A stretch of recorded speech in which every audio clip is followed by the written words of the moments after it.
Akkam jirtu kabajamoota fi jaalatamtoota hordoftoota keenya bakkuma jirtanitti nageenyi keenya kan kabajaatii fi kan jaalalaa isin haa ga'u isiniin jenna. Ta'an suuraan oduu sa'aa kanaa qabannee dhiyaannee jirra. Kun biiftuu oroodha keessanii jajjabeeffadha. Laayik sheer godhuu hin dagatina. Kallattimaan gara mata duree oduu amma qabadhetti yeroo dabru oduun jalqaba. Lixa Oromiyaa aanaalee garaagaraa keessatti mootummaan bilxiginnaa haleellaa diroonii heelikooptaraatii fi akkasumas jeettiin raawwatuun gabaafamee jira. Haleellaa raawwataa tureenis namoota nagaa ta'ee fi beeladoota irratti miidhaa dhaqqabsiisuun kan himame yoo ta'u, haaluma wal fakkaatuun achuma lixa Oromiyaa kallattii Beenishaangul Gumuziin loltoota PPT fi waraana Suudaan gidduutti lolli cimaan gaggeeffamaa jiraachuun gabaafamee jira. Dabalata isaa isin biraan gaha. PP'n Oromiyaa diiguu fi Oromiyaa goloota jahatti baasuu fi sochii jalqabuun isii akkasumas magaalota gurguddoo naannoo Oromiyaa jalaa baasuu fi hojiitti galuun isii gatii kafalchiisa. Akkasumas dhimmoonni kunniin Oromoodhaaf sarara diimaadha jechuudhaan fayyadamtoonni miidiyaa hawaasaatii fi xiinxaltoonni hayyoota fi abbootiin siyaasaa hedduun gocha PP'n Oromiyaa diiguu fi magaalota Oromiyaa jalaa baasuu fi hojjetaa jirtu balaaleffatanii jiru. Dabalata odeeffannoo kana qabadhee jira. Oduun itti aanu lolli loltoota mootummaatiif waraana bilisummaa Oromoo gidduutti Oromiyaa bakkoota garaagaraatti gaggeeffamaa jiru akkuma itti fufeetti jira.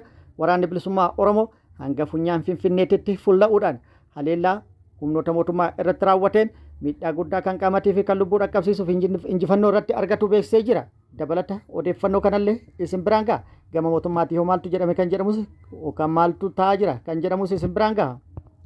Guutuu oduu kanneeniitii fi kan biroollee akka itti aanu kanatti wal duraa duuban isiniif qabadhee jira.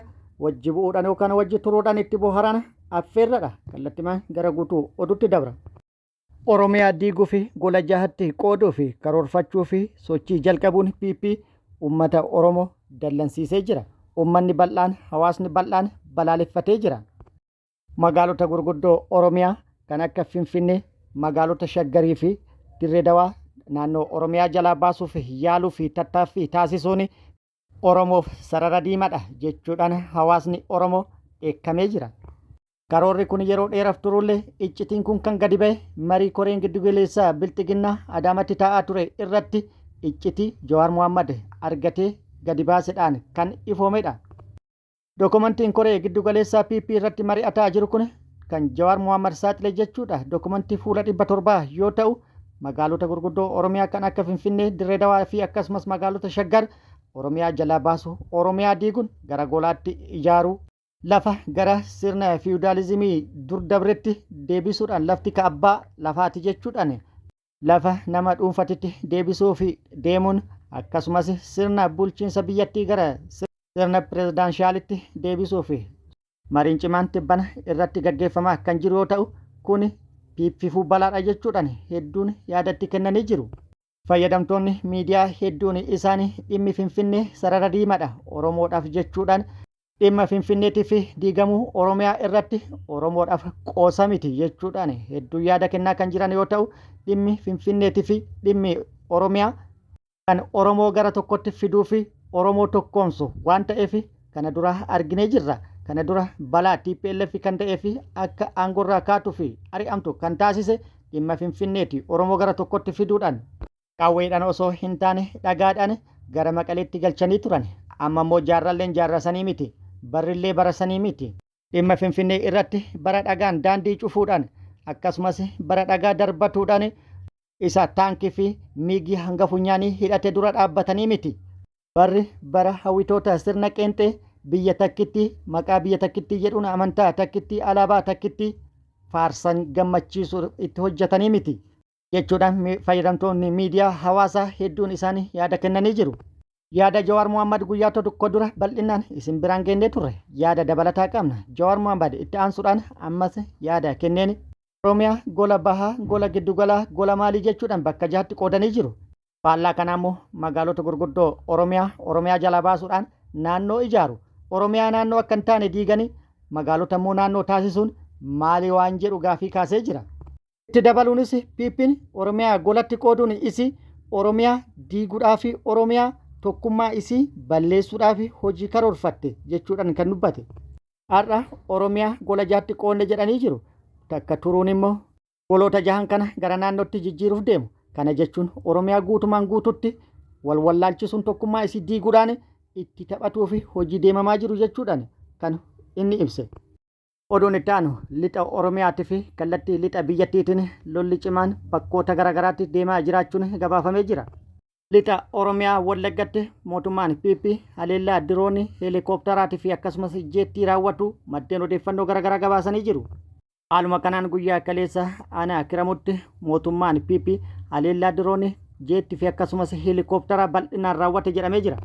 Mootummaan Bilxiginnaa humna qilleensaa deeggaramuudhaan haleellaa kana kan raawwate bosonaa fi gaarreen irratti yoo ta'u, haleellaa raawwate kanaanis lubbuu namoota nagaa hedduu akkasumas beeladoota hedduu galaafatu Itiyoo Fooram gabaasee jira. Gama biraatiin immoo achuma lixa Oromiyaa kallattii Benishaangul Gumuziin lolli guddaan loltoota Suudaanii fi loltoota PP gidduutti gaggeeffamuun gabaafamee jira. Dhibba kana loltoonni Suudaan garee RSF jedhamuun waamamu irratti haleellaa bal'aa raawwatuun baqachiisuun gara Itoophiyaatti galchuu kan dubbatamaa ture yoo ta'u, lola fuufteedhaan gaggeeffamaa jiru kanaan wal qabatee iddoo kan naannawa Kumuruk jedhamutti loltoonni Suudaanii fi loltoonni PP haleellaa yookaan lola walirratti banan jedhamee jira. Lolli har'a cimee itti oolu maddeen odeeffannoo garaagaraa kan gabaasan yoo ta'u, guyyaa kaleessaa Suudaan haleellaa raawwatteen mooraa waraana Itoophiyaa Beenishaangul keessatti argamu irratti miidhaa guddaa dhaqqabsiifte jedhamee jira. Haleellaa diroonii raawwatuudhaan miidhaa guddaa loltoota PP irratti kan dhaqqabsiifte yoo ta'u, meeshaalee waraanaa hedduus barbadeessutu gabaafame. Lola kalee gaggeeffamaa oole irrattis dirooniin Itoophiyaa takkas haleelamtee kufuun kan gabaafamee turedha. Har'a immoo lolli cimaan loltoota PP fi loltoota Suudaan gidduutti itti fufe jedhamee jira. Gama biraatiin immoo kaaba biyyattiitti humni waraanaa hunduu gara dahannoo yookaan immoo mishigitti akka galu ajajni darbee jira. Gareen Tsimdoo jedhamu haleellaa raawwatuu danda'a jechuudhaan dursanii of qopheessuu fi ajajni kan darbe ta'utu gabaafame. Oduun kun oduu ammeedha. PP'n aanaan hundi leenjii waraanaatiif namoota 150 akka dhiyeessan ajajni irranaa gad darbe jedhanii jira. Ajajni irranaa gad darbes kan dirqamaatii fi kan doorsisaan guutame jechuudhaan maddeen odeeffannoo garaagaraa odeeffannoo kana dabarsanii jiru. Dhibba kana miidiyaaleen PP gocha wal fakkaataa kanaan TPLF'n cimsanii balaaleffataa turan. TPLF dirqamaan dargaggoota Tigraay gara dirree leenjii waraanaatti geessaa jira jechuudhaan iddoo garaagaraa irraa dirqamaan qabee gara mooraa leenjii waraanaatti geessaa jira jechuudhaan gabaasaa turan. Miidiyaaleen PP kun yeroo gabaasa kana hojjetanitti akka waan PP'n gocha akkanaa kanarraa bilisa ta'etti kan dubbataa turan yookaan kan gabaasaa turan. PP'n kana dura yeroo hedduu marsaa hedduu ilmaan hiyyeessaa osoo urmiin hin daangesse gara mooraa leenjii waraanaatti dirqamaan guuraa ture. Miliyeenaan humna leenjii qabna jechuudhaan hangasii asis dhaadataa turan. Humni sun amma dhume dirqamaan ilmaan hiyyeessaa ammallee marsaa biroo gara mooraa leenjii waraanaatti geessuudhaaf ajajni irranaa gadi darbuun kan mirkanaa'edha. Ilmaan hiyyeessaa marsaa garaagaraatti yookaan marsaa hedduutti dirqamaan guuranii gara leenjii waraanaatti kana dura geessan kan miliyeenaan lakkaa'aman nagaa isaan fiduudhaaf ammas ilmaan hiyyeessaa itti leenjisuuf deeman fiduu hin dandeenye. Nagaa fiduu miti lolli biyyattii keessatti kan naannoo Oromiyaa kibbaa hanga dhiyaatti akkasumas bahaa hanga kaabaatti babal'atuun kana bira dabre hanga funyaan finfinneetti fulla'uudhaan sadarkaa to'annoo isaaniitii ala ta'uu irra gahee jira. Kan naannoo Amaaraallee akkasuma naannoo Tigraayittis amma lolli kallattii garaagaraatiin waan jalqabee fakkaata. Kun immoo muddamsuu keessa galchee jira. Kanarraa kan ka'e ilma hiyyeessa gara mooraa leenjii waraanaatti akka galu dirqamni irranaa gadi kennamuudhaan namni 150 aanaa tokkorraa dirqamaan akka dhiyaatu ajajni darbuun mirkanaa'ee jira. Oduun itti aanu muummichi ministeera Itoophiyaa Abiy Ahmad yeroo Arbaa Minci daawwataa turee fi riizoortii eebbisaa ture irratti humnoonni isaa dhukaasa banuudhaan namoota nagaa 10 ol ajjeesuun gabaafamee jira. Namoonni ajjeefaman kunneen gosa Zaysee jedhaman irraa yoo ta'u, haleellaan irratti raawwatames itti yaadameeti jechuudhaan komiin hawaasa bal'aa biraa irratti ka'aa jira. Rakkoon haleellaa kanaa fi hawaasa kana saaxilullee akka hin turinii fi rakkoon homaatoo akka hin jirree fi sababni haleellaan kun raawwatameefis kan ifa hin ta'in ta'uun shakkii kana uumuu hawaasni dubbataa jira.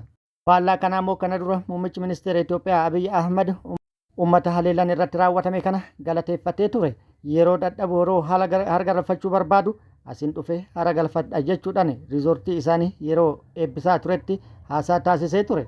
Garuu haleellaan kun uummata inni galateeffatee ture bakka inni jirutti haleellaan irratti maaliif raawwatama kan jedhu gaafii tahee jira. Rakkoo kana ifa baasanii dubbatuu baatanis namoonni haleellaan irratti raawwataa jiru kan gosa Zayee jedhamanii kun kana duras waggaa 5 duras mootummaa kana hin filanne ammas mootummaa kana hin filanne jechuudhaan haleellaan kan irratti raawwatame jedhamee jira. Oduun itti aanu lolli loltoota mootummaatiif waraana bilisummaa Oromoo gidduutti zoonilee Oromiyaa garaagaraa keessatti gaggeeffamaa jiru akkuma itti fufetti jira. Waraanni bilisummaa Oromoo hanga funyaan Finfinneetti fuullaa'uudhaan loltoota mootummaa waliin lola gaggeessuu fi lola loltoota mootummaa waliin hanga funyaan Finfinneetti fuullaa'uun gaggeessuu irrattis miidhaa guddaa kan qaamattii fi kan lubbuu loltoota mootummaa irratti dhaqqabsiisuun injifannoo argadhe jedhee jira. Haaluma kanaan waraanni bilisummaa Oromoo guyyaa kaleessaa funyaan Finfinnee jalatti lola loltoota mootummaa waliin gaggeesse irratti miidhaa guddaa kan qaamattii fi kan lubbuu loltoota mootummaa irratti dhaqqabsiise jedhee jira. Guyyaa kaleessaa jechuun adoolessa 3 2026 waraanni bilisummaa Oromoo Finfinnee jalatti aanaa Aqaaqitti loltoota mootummaa irratti haleellaa raawwatu beeksisee jira. Aanaa Aqaaqii iddoo addaa Cirrii jedhamutti lola loltoota mootummaa waliin gaggeesse irratti injifannoo argatu kan beeksise waraanni bilisummaa Oromoo lola gaggeeffamee tureen kasaaraan guddaan mootummaa PP irra gahuu fi humnoonni mootummaa baqatuun gara magaalaa Finfinneetti galuu odeeffannoon gamas irraa baate ibsitee jirti. Bakka Cirrii jedhamutti lola gaggeeffame irratti tumsuudhaaf diroonii garas kan erge PP'n dirooniin inni erges kuftee achitti caccabu odeeffannoon bahan ibsanii jiru.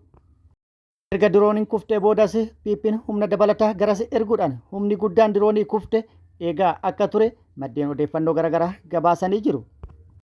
Kun akkuma jirutti ta'ee achuma Shawaa Bahaa aanaa Boosatitti guyyaa kaleessa waraanni bilisummaa Oromoo mooraa waraana mootummaa irratti haleellaa raawwatuun miidhaa guddaa dhaqqabsiisuu isin hin geenyee turre odeeffannoo dabalataa qabna. Guyyaa kaleessa adoolessa 3 2026 Baha Shaggar aanaa Boosati ganda Saaraa Ardaaf jedhamutti mooraa waraana mootummaa naannaa mana barumsaatitti argamu irratti waraanni bilisummaa Oromoo itti seenuun haleellaa raawwateen loltoota PP hedduu hojiin ala taasise jedhee jira. Haleellaa raawwateen loltoota hedduu addunyaa kanarraa godaansisu hedduus madeessuun kan harkaan qabesi akka jiru odeeffannoon nu gahee jira. Waraanni bilisummaa Oromoo aanaa Boosatitti haleellaa mooraa waraana mootummaa kanarratti raawwateen loltoota PP 15 battalumatti addunyaa kanarraa yoo godaansisu loltoota PP 20 immoo madeessuun tokkommoo jiratti harkaan qabuun akkasumas mooraa irratti haleellaa raawwate kanaan loltoonni hedduun keessaa yaa'anii akka baqatan taasisuudhaan mooricha guutumaan guututti to'adhe jechuudhaan waraanni bilisummaa Oromoo kan beeksise yoo ta'u akkasumas meeshaa waraanaa hedduus mooricharraa qicadhe jechuudhaan waraanni bilisummaa Oromoo beeksisee jira. Ittuma fufuun waraanni bilisummaa Oromoo magaalaa Baatu Warjii jedhamtuttis tarkaanfii fudhateen miidhaa guddaa kan qaamattii fi kan lubbuu loltoota PP irratti dhaqqabsiise jedhee jira. Hedduu madeessuun hedduu immoo addunyaa kanarraa godaansuun kaan immoo baqachiisuun injifannoo irratti argatu waraanni bilisummaa Oromoo beeksisee jira. Bakkoota lolli itti gaggeeffame kanaan wal qabate gama mootummaatii maaltu jedhame kan jedhu odeeffannoo argachuuf yaallee turre. Odeeffannoo argachuu hin dandeenye yookaan immoo wanti jedhame hin jiru. Ta'ullee mootummaan muddamsuu hamaa keessa kan jiruu fi guutuu biyyattii keessatti humna bobbaasuun yeroo ammaa kana haleellaa bakkoota garaagaraatti raawwataa jiraachuu fi humna qilleensallee deeggarame keessattuu gara lixa Oromiyaatti haleellaa raawwataa jiraachuun maddeen odeeffannoo garaagaraa gabaasaa jiru. Oduu gama biraatiin waraanni bilisummaa Oromoo humna haaraa eebbisuu itti fufee jira.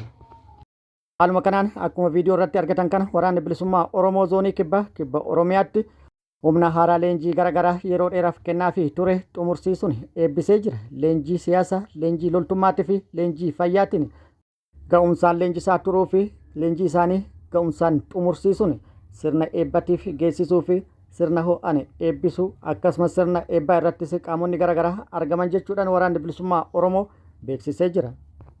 Leenjii sun itti fufee jira. Kunniinis humna haaraadha.